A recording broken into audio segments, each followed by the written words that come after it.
Darren Smith, thank you very much indeed for joining us here on Sky News tonight. And we are going to get on to talk about the qualifications, vocational qualifications in a second. But I do want to start on what is our top story tonight, which is the grooming gangs inquiry.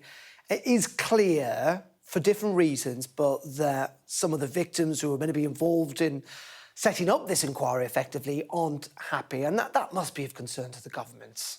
Well, what I think is really important here is that we get on as quickly as possible with setting up the inquiries, but we do it in a way that maintains the confidence of victims, because what we need to happen here is for people to feel that actually we are getting to the bottom of what happened, we are ensuring that victims can feel confident that action is being taken. So, yeah, of course, you know, there is a challenge there, isn't there, between how quickly you can go and how you can engage victims. I have no doubt that my colleagues in the Home Office are working very hard in order to make sure that they get this right. But you're right in terms of that, because, you know, what some of these survivors seem to be suggesting, what some of the victims seem to be suggesting, is that effectively there is no transparency here. They don't trust the process already.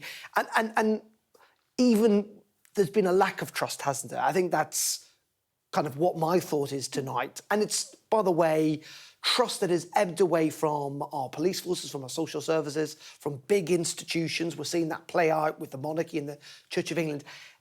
How does government rebuild that trust, particularly when it comes to people who don't necessarily trust the local police or the local judiciary or the local social services these days?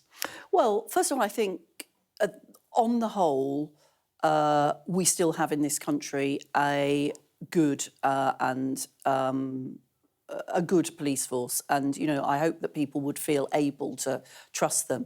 But when, as you say, Darren, something has happened that has so undermined people's confidence that authorities are taking them seriously, when they feel that their voices haven't been heard, then it is important to make sure that they feel confident in the process, whilst also recognising that people are saying, look, it's taken too long to get to this point, and now we need to see progress. Getting those two things right will be what my ministerial colleagues are really focused on now.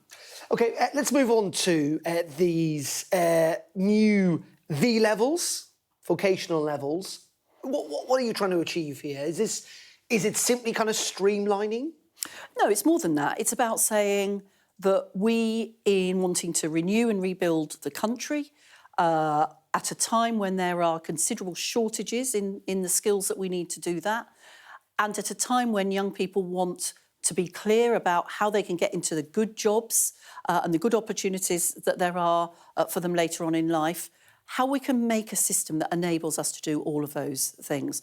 There are too many qualifications in the system. There are over 900 qualifications for people who don't want to do A-levels or T-levels. Okay. So it's important that we have a system whereby you can be clear that if you start on a qualification, you know where you might end up. So if you know you want to go to university or you're interested in academic study, the well-established A-level route is probably for you.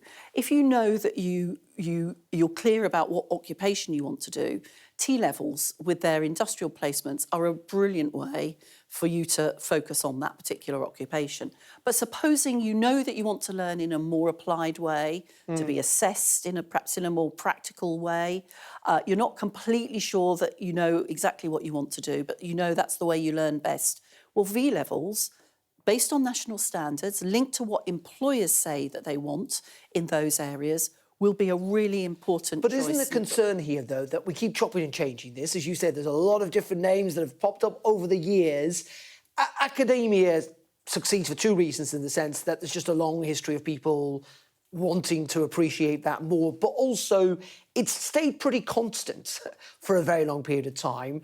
Isn't the concern that when you keep changing things, rebranding them, that actually people go, employers, others go, I don't know what this actually means? Well, look, you know, back before 1997, I was a teacher for 11 years, and I saw plenty of change. But what I also saw was a system, and the Prime Minister talked about this at our conference, where academic qualifications, as you say, are well regarded, people understand them, they talk a lot about them.